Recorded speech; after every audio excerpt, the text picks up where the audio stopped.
Does anybody remember what we talked about last week? I wasn't here. Yeah, you weren't here. That's between you and Tammy. Yeah, Didn't and we know. talked about, is it doctrinal, opinion? Yes. Doctrinal based division, and when I say division, I mean the breaking of fellowship.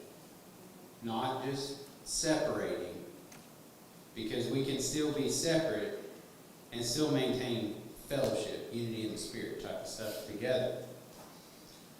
But, so whenever I'm saying division, I'm talking about actual severing of fellowship. So we talked about doctrinal what doctrinal division could be, what opinion based or liberty based or matters of conscience could be, and whether or not those two things, which kind of what could fall into what a little bit, and whether or not there's ever a reason to actually have doctrinal based division. Like, is doctrinal based division an acceptable thing?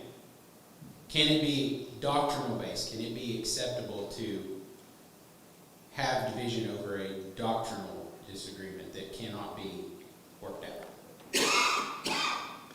It is, but it's your last resort. We have to do everything in our power, It's just like whenever there's a disagreement between two brothers, you need to go to that person, and you need to take multiple people. Then finally, you can call it. But the point is, we have to try to work through it and study it and work it out. And these doctrinal-based things, give me an example. Somebody give me an example of a doctrinal-based division that can happen. Or a doctrinal reason that division could happen. The church splits because of the disagreement. Is that doctrinal? Could be. Well, I mean the actual subject of what it could be. The actual topic.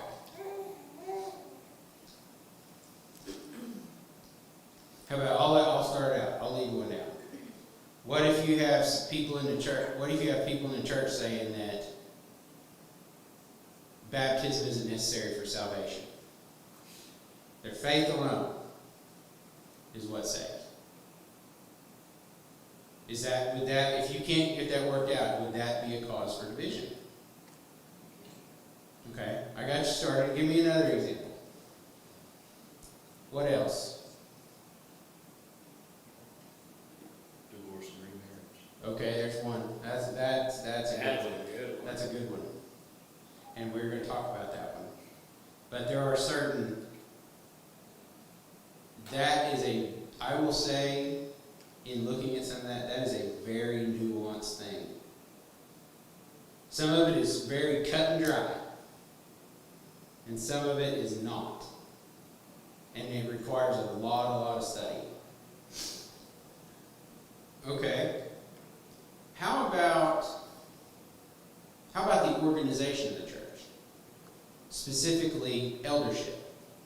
Could that be a cause for division? The man made the elder is not qualified. Okay, there's one. There's an example. If you have unqualified men, that can be one. I've known of congregations that refuse to have elders. Is that a doctrinal reason for division? Actively trying to not have it. And if you've got men that are qualified, that will step up and take charge and do the job, they want to do the job, Mm-hmm. and you force it, say, no, we're not going to have them, That's against the commandment. There you go. What if you have an eldership that whenever the eldership's put in, and these are just questions I'm asking you, and we're going to get to study. This is our topic for tonight, by the way. The organization of church, specifically like church government. What if you have men that are in, and then over time, they become more like, you will follow and do what I say? Even as a group.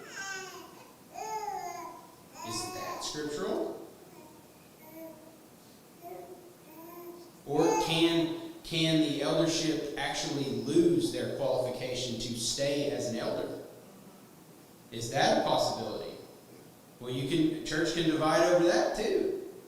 Because because somebody likes somebody, just because somebody's a friend of that elder, maybe that has lost their qualification. If you ask them, if they were asked to step down, that could cause a split.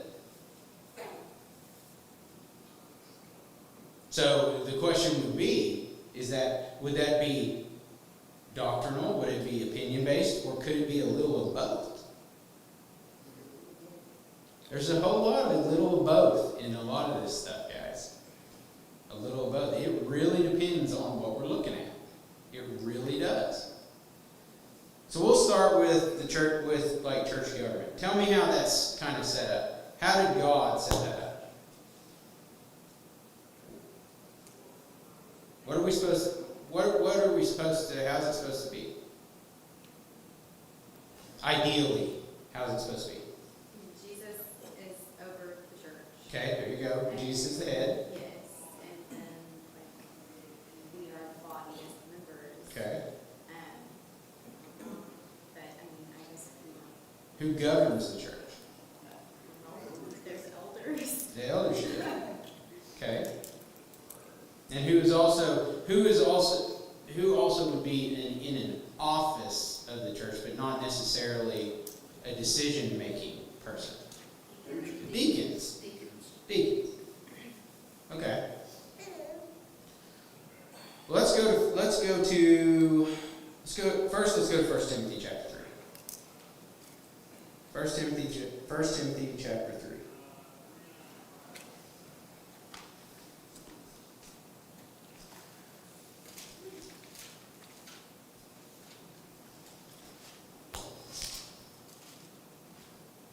I need to fix this mic, just a second. Somebody read in 1 Timothy chapter 3, let's see, I think is it verses 1 and 2 is qualifications for a Christian? 1 Timothy 1. 1 Timothy chapter 3. Qualifications were 2, 3, 7, yeah. Okay, there you go. Somebody read me 2 through 7. Now the overseer is to be above reproach, faithful to his wife, temperate, self-controlled, respectable, hospitable, able to teach, not given to drunkenness, not violent but gentle, not quarrelsome, not a lover of money. He must manage his own family well and see that his children obey him, and he must do so in a manner worthy of full respect. If anyone does not know how to manage his own family, how can he take care of God's church? He must not be a recent convert, or he may become conceited and fall under the same judgment as the devil. He must also have a good reputation with outsiders, so that he will not fall to disgrace and into the devil's trap. Okay. What version is that? NIV. NIV. Does anybody have other than me, does anybody have New American Standard? Or King James? Okay. So there's some differences here on the translation on that. Because I have New American Standard, and then, for example, verse 2, an overseer then must be above reproach, the husband of one wife, temperate, prudent, respectable, hospitable, able to teach. So my thing is, what did yours say as far as like the wife? His goes? wife. Faithful to his wife? Yeah. Okay. What if he had this is a good example on translation issues on that. What if his wife died? What if he gets remarried because his wife died? Would he be qualified? Should be. Yes, because there's only one wife, right? This is with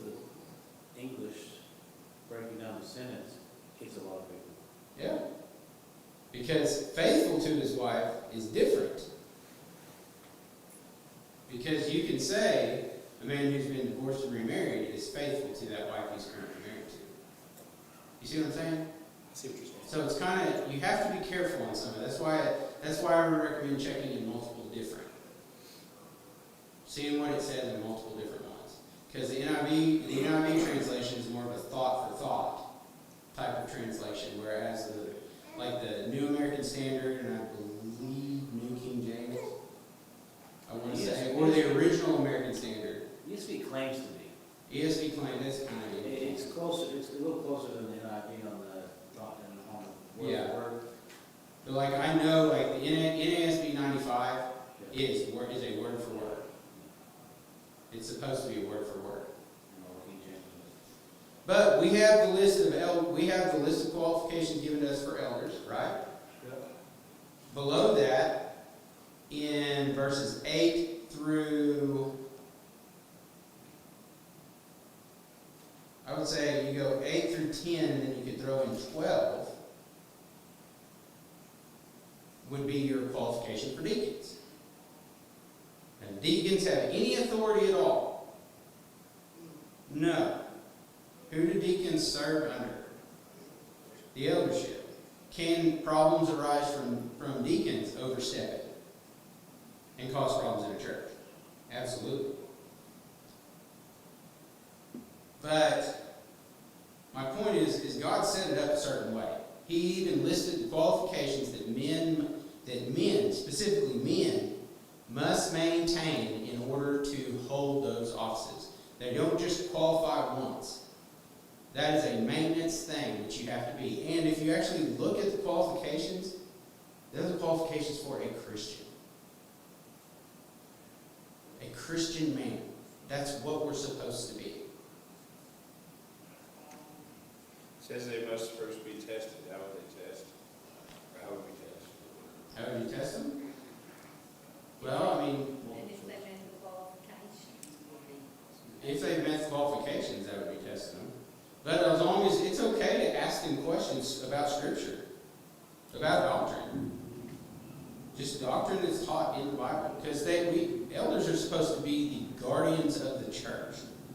They're supposed to be the ones that are defending against that false teaching. They have to know the Bible well enough to see it and confront it and get it out of here.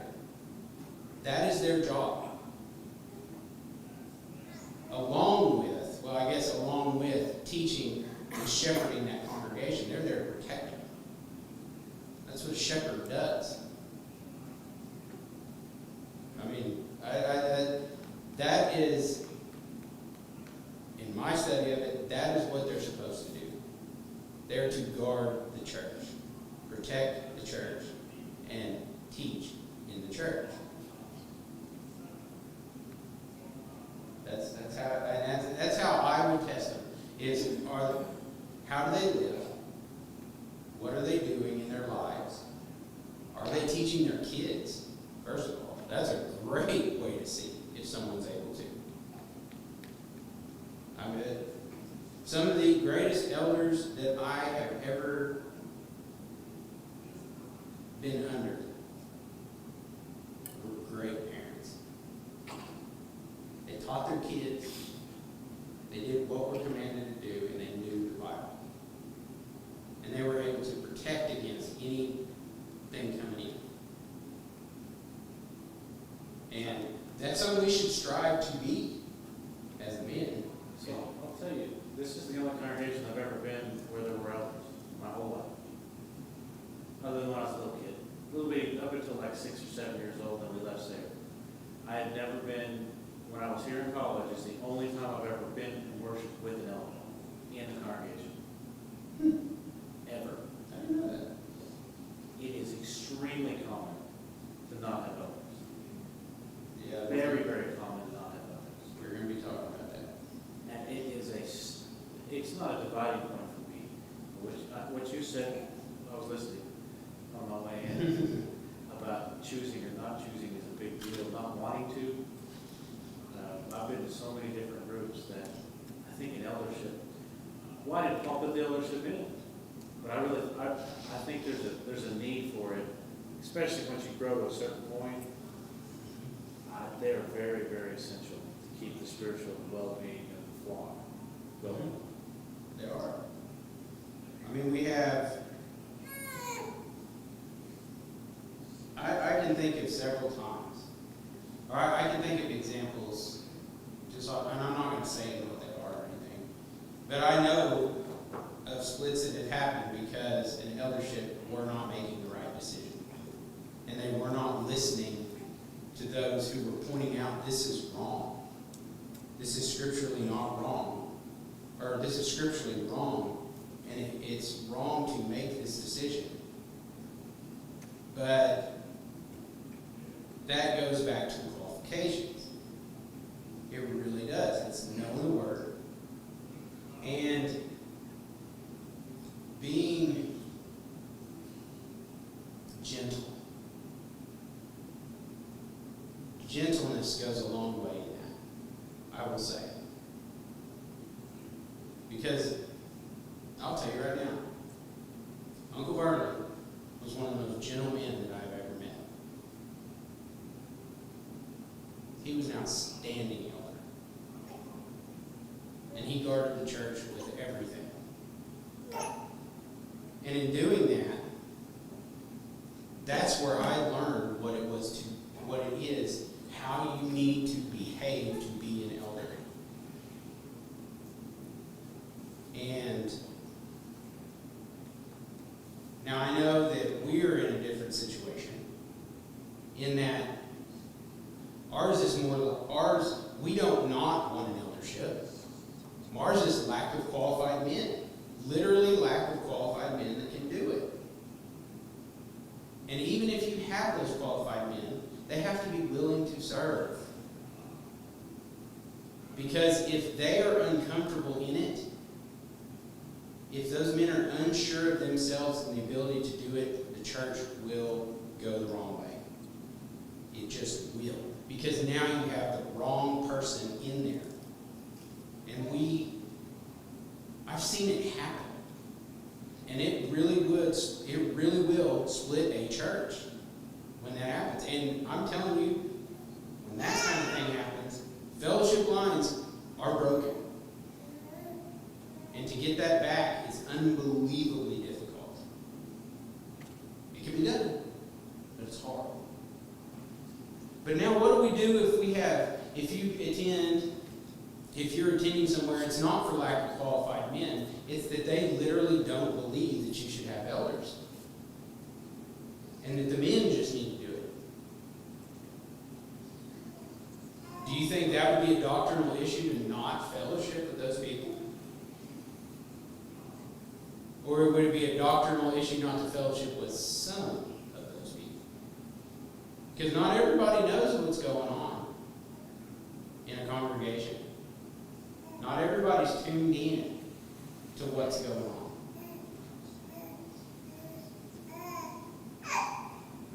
That's right. See, I was talking to a person in here. I love it. It's a great sound. I was fortunate enough, this congregation I stumbled upon in Waco, they had, I believe, 8 elders and twice as many deacons, and I was blessed to get to see 2 men who had only been there 6 months, decided to step up into the deacon position. And it's completely different. I think on Sunday morning there's 150, but on Wednesday there's 70. 8 elders. Man, that's a lot of people. That's a lot of voices. Just about I think every single man in that congregation is on their list to do something. That's good. The majority of them are deacons. But see, that comes from leadership. That comes from leadership.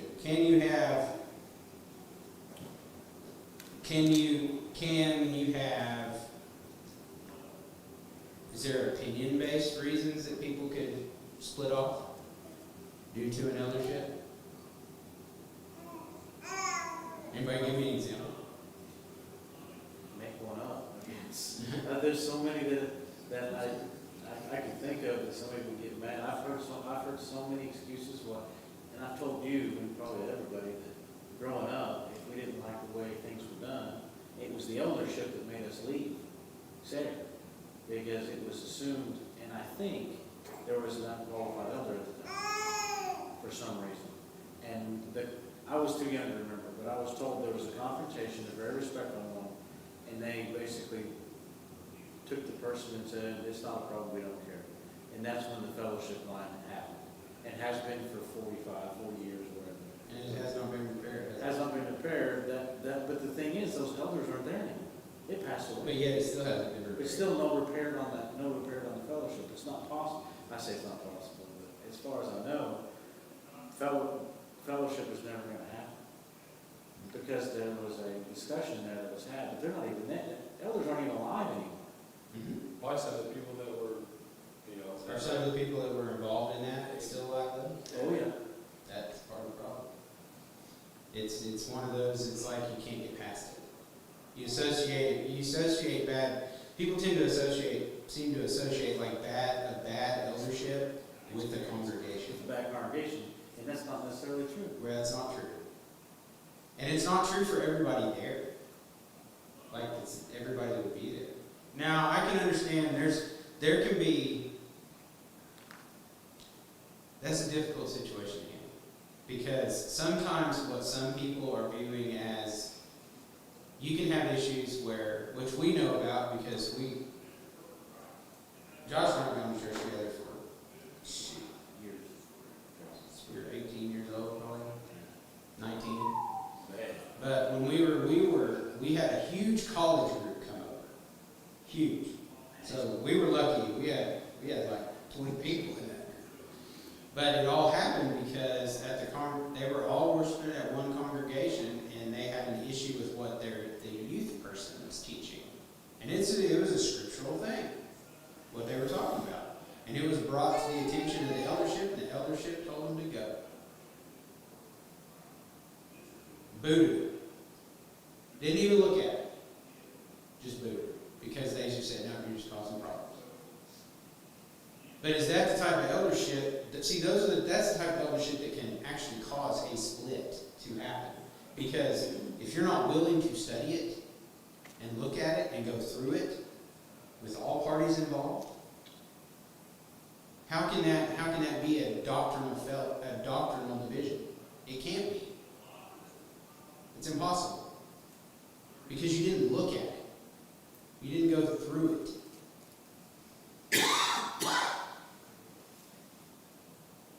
How about if you have an eldership that's lording over people? You know, we have that in there. We have it where it says that if the eldership rules well, they're worthy of double honor. But what does it mean by rule? Well, you can take a husband's not over his power over his wife. That means he's not ruling his house well if he's behaving the same way. So it's going to be probably a similar kind of, you're going to see how he runs his household. If he is coming down with a strong fist and every time they're out of line, the kids get slapped at the floor, and you're going to know exactly how they're going to rule when they step in. Mm-hmm. That's a qualification. That ruling well, I think, is, like you said, the kindness comes in. Gentleness. Be peaceable. But in that example you gave, all they would have had to say is, well, let's have a discussion. Mm-hmm. Let's talk about it. I don't know if anything's going to change, but let's talk about it. And half of them I stay. Let's look at it. That's all you have to say. And I can tell you right now what that eldership did, and we know what they did. They chose the youth minister over looking at it. They chose a man over looking at the Bible to make a decision. Connection with what that person said. They liked the guy, so they stuck with it. Without. Instead of going to the Bible and looking at stuff. That's what they did. But we've seen it happen. I'm telling you, that happens a lot more than you think it does. We can even do it personally. You mentioned traditions. We a lot of times, because we love something, we'll immediately just go, it's fine, we've always done it that way. I think even personally, we'll find our own habits. Sometimes there's something, every once in a while, we don't really want to study much. where the elders, with a good example, will teach us. Mhm. When that's part of the ruling well, I think, is the example. That's the big thing, is how their example will all want to be like. They'll just kind of rub off on us, I think. Like your dad, what did your dad say? Someone who elds? Someone who else likes to eld people. Yeah, that's what he likes to say. But, so I want to get back to, we're going to use our example. We currently don't have elders because of lack of qualified men. And that qualified men includes the willingness to serve. That is a qualification. But I do know of some congregations that think that we are in sin and won't fellowship with us because we do not have elders. But is that our fault? Is that a doctrinal reason to not fellowship with us? Now, say that we had qualified men and they were willing to serve and we didn't want them to. Is that a doctrinal reason to not fellowship with us? I would say yes. See, there's a lot of nuance to even the most basic. My point, the reason I wanted to start with this is because I wanted to show you guys there's a lot of nuance in just the most basic topics that could be considered for doctrinal division. And unless you know what the Bible says, you can't make a decision on it. Or you can, it will just highly likely be the wrong one. This is what we have. This is what we go by. This is how we set up. God set up the church to be a certain way. He did. God set up the church with Jesus as the head, the eldership, watching over, shepherding, or as old school in the, I guess it would be in the, really it's in the King James Version, in Romans 2:12, rule the church, which lead, that, I have it marked in my Bible as leading diligently. So actively leading the church. And do they have authority? Does the eldership have authority over the congregation? Do they actually have authority over the congregation? Yes. Yes, they do. Now, does that authority extend to doing something unscriptural? No. No. Does it extend to those men behaving in an unscriptural way? No. And them still trying to tell you what to do? No. That authority is more in a spiritually shepherding capacity. It is not that those men can tell you what to do all the time in your life. You go do this. That's not what that means. But we have had examples of elders in the past that have done that. I point you to 3 John. And the example in 3 John 9 to 11, the example of Diotrephes, casting people out of the church, doing things of not allowing people to come into the church, doing those types of things.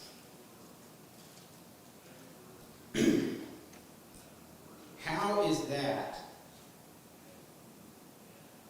good leadership of the church? How would that be good leadership of the church? How are elders to lead the church? Okay. By example.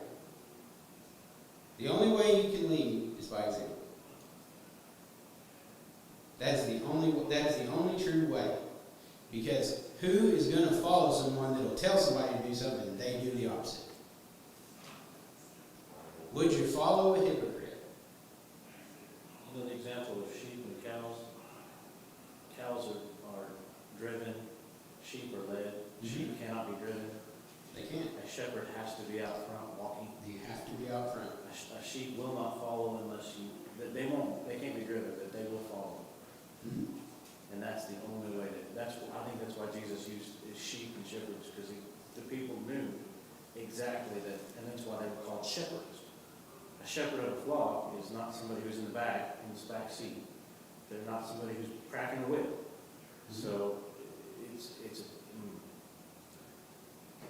I think you're right on the money with that. The example is a big one. And the chief shepherd, 100% led by example.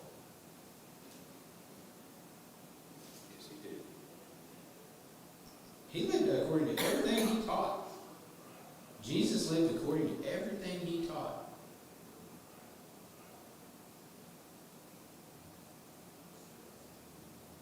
So when we don't have that kind of leadership, we have splits in the church. And those splits, guys, we've seen it. It's devastating. It is devastating. And the reflection that it has on the church,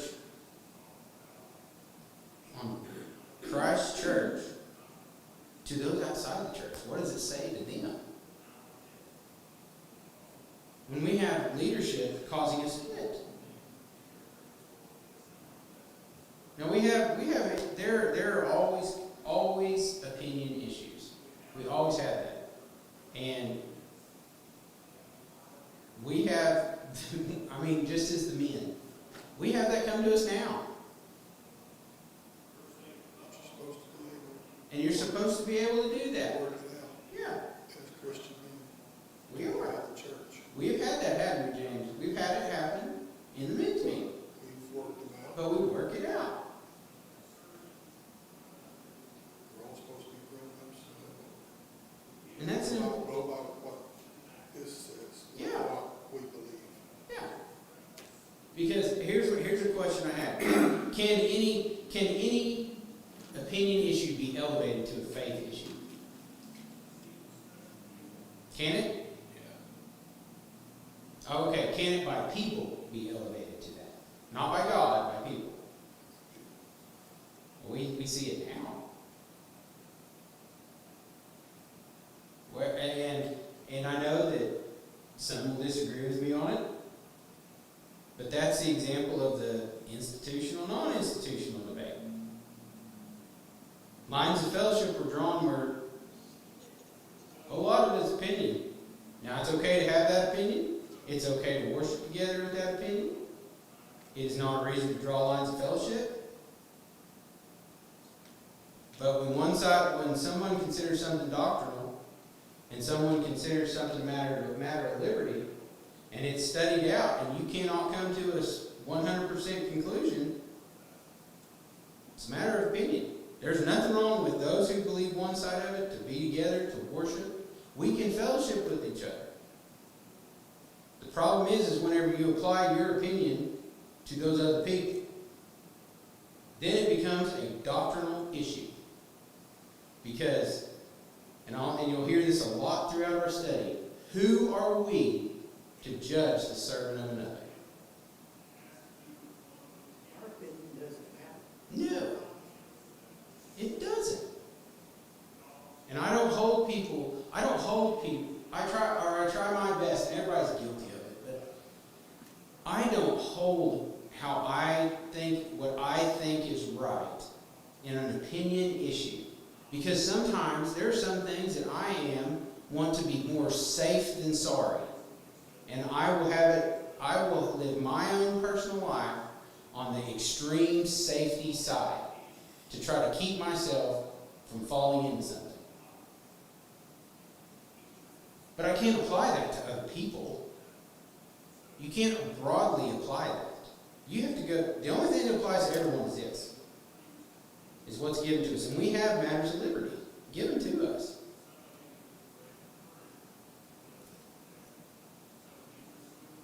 But we've had people come and go based on a difference of opinion.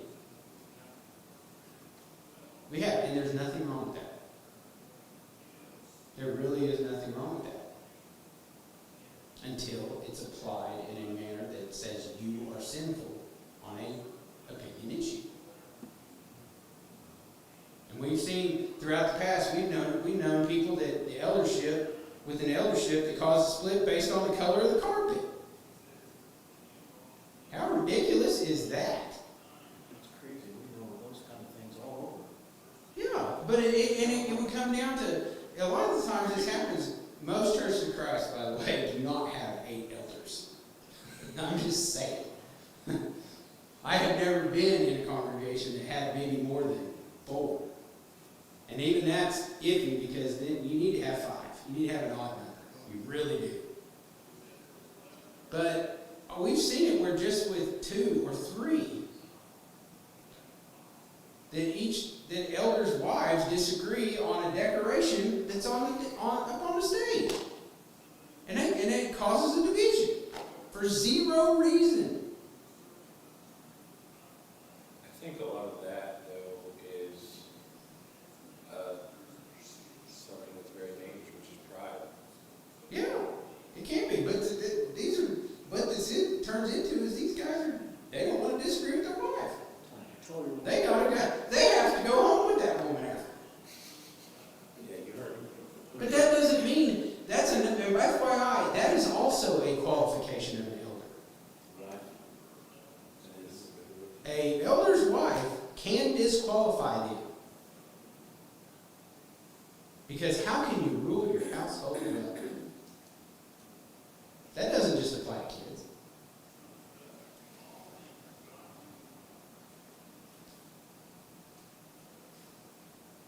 I mean, I'm dead serious. I know it seems awful to say out loud, but I mean, man, it gets rough. But that's a dumb reason. That's like an example of a dumb reason to separate. To draw lines of fellowship based on 2 people not getting along. So, I mean, do they put cameras up at your house to see if you're making Asking for a friend. things happen? You know what I mean? Or, like, or you just it's because I mean, how else they gonna know? You know, You can't hide the way your family is. If you're around somebody No. all the time, you know if you're being You, a spouse. how your kids act out in public reflects on what you do. how am I doing? I'm doing okay. Can't tell you. Oh, I think you're doing okay. I think you should control Ashley more. She But- talks way too much. She's such a But see, you have to understand that whenever you're making sure that men are qualified to be in that position, these are men that were willing to choose the church over their family. Because anyone who chooses their wife, their mom, their dad, their kids, are not worthy of Jesus. If they choose over Jesus, if you choose that over Jesus, you are not worthy to do. You're not worthy of Him. Jesus is first. The church is first. That is maintaining unity 101. Because if we all have that attitude within ourselves, if Jesus comes first, not how somebody made us feel, not what my kid did to this kid, not what James hollered at me and told me I'm an idiot. That happens. But Jesus, if our mind and we're focused on Jesus and the church first, we will be able to maintain unity because we will want to work it out. Because the church is what matters. Remember, that's the only way north. It's the only way north. He is the only way.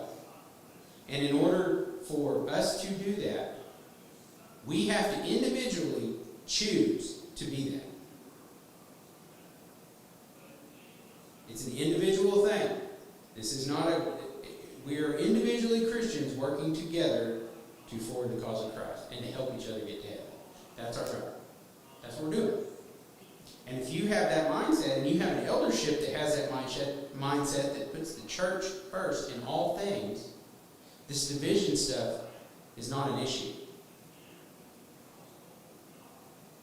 So, I'll wrap it up in whenever we get to the point where we can have qualified men, or we have men that could be considered, we've got to be careful when we choose. And it's up to us to choose those men. But we have to be careful. Because if we choose wrong,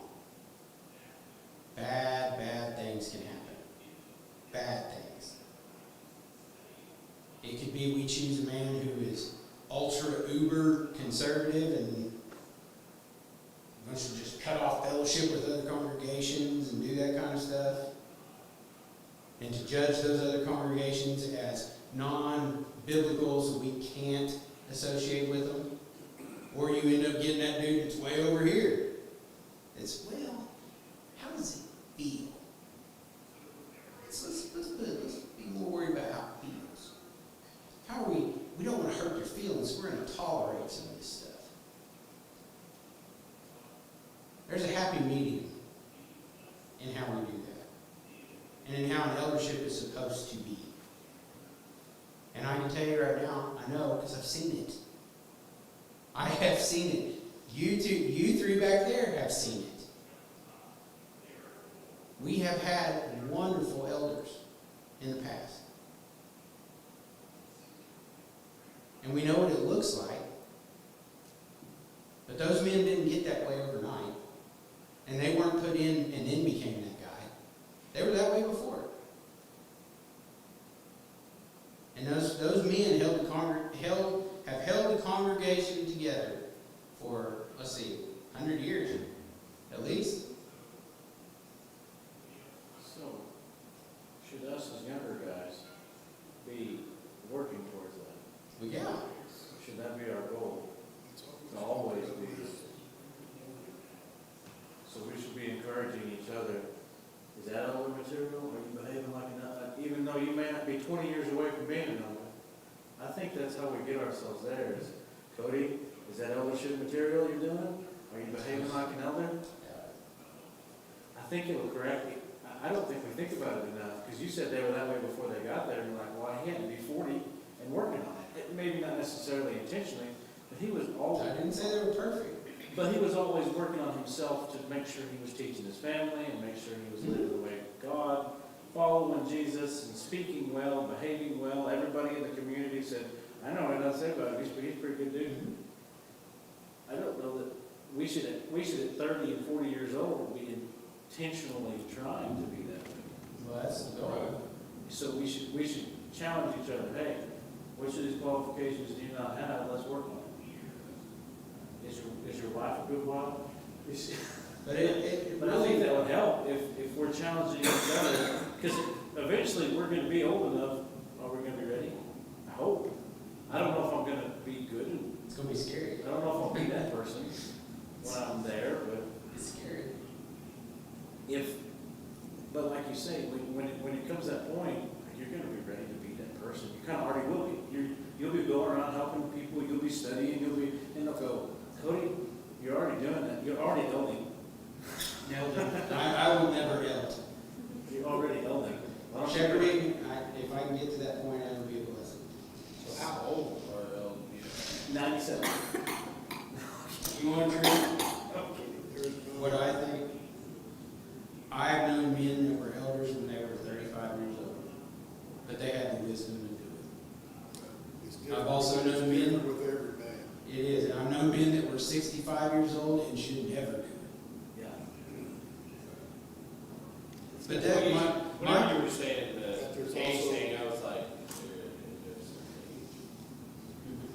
No, it's not really an age. It's the These qualification. qualifications they have to meet. They were probably younger in this time frame because people didn't live as long, for one thing. And you got one, you went straight to work at 12 years old. So you don't have to be old enough to have. you have Christian children, because it shows you can teach. So that's gonna put you up there a little over. Believing children is a big thing, because it shows that you can shows that teach, if your family, if you can, like it says very clearly, if you can teach your shows that family. you can lead by example. You can teach But anybody. just because a man meets the qualifications, does not necessarily mean he should be. That's correct. And I'm not saying he's a bad man or we anything, have seen it. or anything like that, it's just some have it, and some don't. Gotta be very picky. But this is the number, to me, well, I'll say this as far as I'm concerned, this is one of the number one things to prevent division from happening, is a good, strong eldership. Because an elder is responsible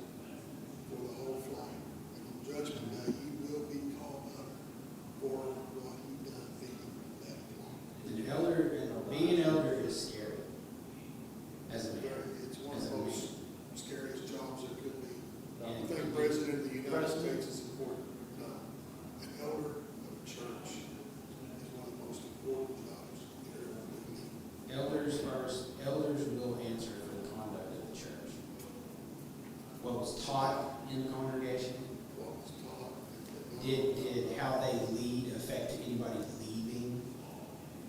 I mean, you have to think about it in those terms. That's just super scary. To me, that's what scares me to death. Truthfully. God, judgment day, answer for the children that you will shepherd. That you're responsible for.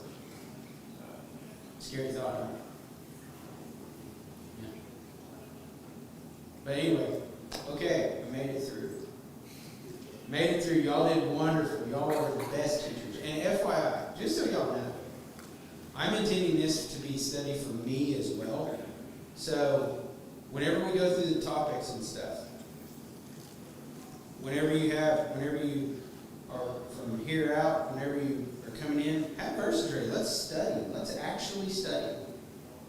Like what we're going to, and I'll tell you the topics ahead of time, a week ahead of time. Okay? So that way we can study them and we can go through them together, because what does it benefit to you and to me, just me up here barking? What if I say something wrong? I need somebody to correct me here. I'm dead serious, because that is another one of my fears. But y'all have been great. Seriously, thank you. I appreciate all y'all's comments.